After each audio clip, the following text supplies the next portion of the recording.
ଆଜି ଦେଖୁଛନ୍ତି ଯୋଉ କାମିନୀ ବିବାହ, ଏ କାମିନୀ ଏକ କାମନା। କାମିନୀ କେହି ନୁହନ୍ତି, ଏହା କାମନା।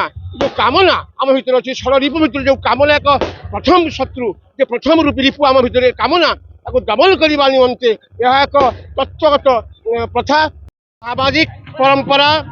ଯେଉଁ ଆଜି ଯେଉଁ ପର୍ବ ଏଠାରେ ଅନୁଷ୍ଠିତ ହେଉଛି, ଏହା ଏକ ସାମାଜିକ ପରମ୍ପରାରେ ଆମେ ସମସ୍ତ ସମାଜକୁ ଜଣାଇବାକୁ ଚାହୁଁଛୁ ଯେ ଶିବ ଏବଂ ପାର୍ବତୀଙ୍କର ବିବାହ।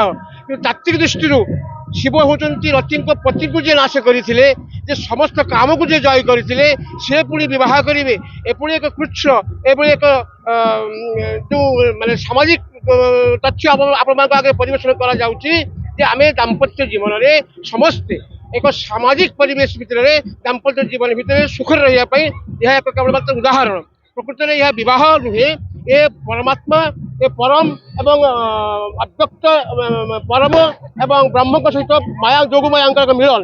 ଶ୍ରୀମଦ୍ ଭଗବତ ଗୀତାରେ କଥା କୁହାଯାଇଛି ଯେ ଅବ୍ୟକ୍ତାଦିନି ଭୂତାନି ବ୍ୟକ୍ତ ମଧ୍ୟାନି ଭାରତ ଅବ୍ୟକ୍ତା ନିଧନନ୍ କେବ ତତ୍ର କା ପରିବେଦନା।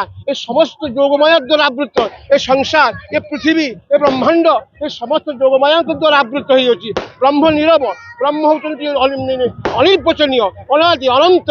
ତାଙ୍କୁ ପରିପ୍ରକାଶ କରିବା ଅତ୍ୟନ୍ତ କଷ୍ଟକର। ତେଣୁ ଯୋଗମାୟାଙ୍କ ଦ୍ୱାରା ଏ ବ୍ରହ୍ମକୁ ପରିପ୍ରକାଶ କରାଯାଏ। ତେଣୁ ଆଜିର ଯେଉଁ ବିବାହ, ଏ ବ୍ରହ୍ମ ପରିପ୍ରକାଶର ଏକ ମାଧ୍ୟମ ମାତ୍ର।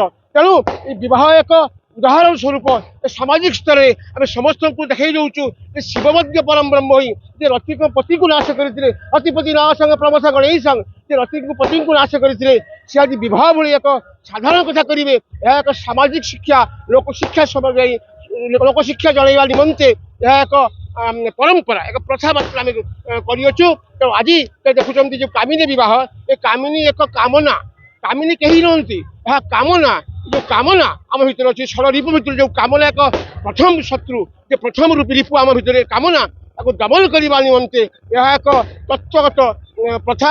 କିନ୍ତୁ ତଥ୍ୟଗତ ବା ଯେଉଁ କଥା ଆପଣଙ୍କୁ ଦେଖାଣା ଯାଉଛି, ଯେଉଁ ଶିଖାଣା ଯାଉଛି ବା ଯେଉଁ ଦର୍ଶାଣା ଯାଉଛି, ଏହା କେବଳ ସାମାଜିକ ଲୋକ ପରମ୍ପରା ଦୃଷ୍ଟିରୁ ଏହା ଶିଖାଯାଏ।